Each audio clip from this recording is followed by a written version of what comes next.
This is a question from computer organization regarding pipelining topic. So the question text was very large, so I have written the summary here. If you want to read the full question, please refer to the question paper. So in the question they were saying that we have a 5-stage pipeline processor which has these 5 stages, which is instruction fetch IF, which takes 5 nanosecond time. Then there is instruction decode stage, which takes 4 nanoseconds time. Then there was operand fetch stage, which took 20 nanoseconds time. Then there is execute stage, which will take 10 nanoseconds of time, and write back stage, which takes 3 nanoseconds of time. Also, there are buffers between each stage, which will take an additional 2 nanoseconds time. Now, they have given us 2 pipeline implementation of this same processor.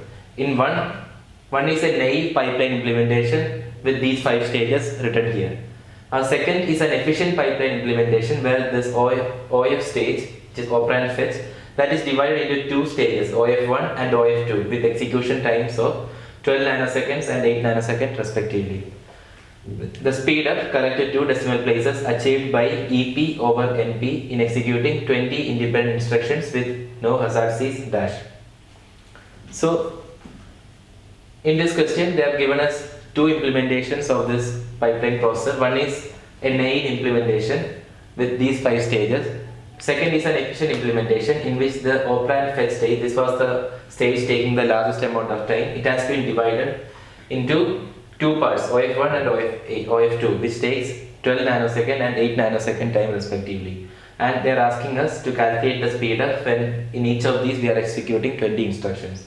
Now let's see how to do that. Let's take a look at the naive implementation, NP.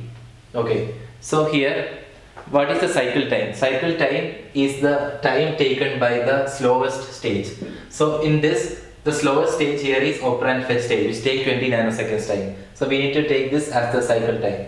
We'll take 20 plus additionally there is 2 nanosecond time buffer associated with each stage, meaning that the cycle time for the first implementation is 22 nanoseconds. Now let us see what will be the time taken to execute 20 instructions.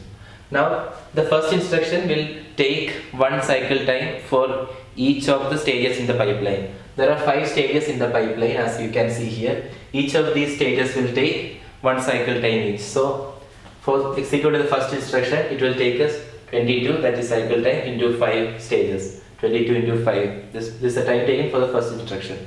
But after this, pipelining will come into a picture and each additional instruction will only take 1 cycle time for executing. Meaning the rest of the 19 instructions will take only 1 cycle time, that is 22. So the total time taken is 22 into 19 plus 22 into 5, that is 528 nanoseconds.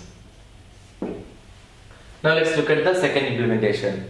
Here cycle time we need to see. So here this stage is no longer there. This stage has been divided into 2 stages of 12 and 8. Now the slowest stage here is we have 5, 4, 12, 8, 10 and 3. So the slowest stage is OF1, which takes 12 nanoseconds time. So the cycle time would be 12 plus 2. The buffer is still the same. There is a buffer of 2 associated with each stage. That is total of 14 nanoseconds time. This is the cycle time. Now time for 20 instructions. That is for first instruction it will take 1 cycle time for each of the stages in the pipeline. There are 6 stages in the pipeline. There are these 1, 2, these 4 stages, and this stage has been divided into 2 stages now, OF1 and OF2. So there are a total of 6 stages. So the first instruction will take 14 into 6, this much time. And after that, from second instruction onwards, pipelining comes into the picture and each instruction will take only 1 additional cycle time. So for the rest of the 19 instruction, it will take 1 cycle time only. So the total time is 14 into 6 plus 14 into 9, that is 350 nanoseconds.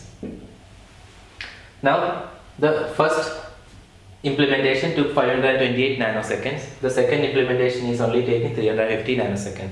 So the speed up of this over this, we can write it as time taken by first one divided by time taken by second one. That is 528 by 350. That is 1.51. This is the speed up of EP over NP. 1.51 is the answer.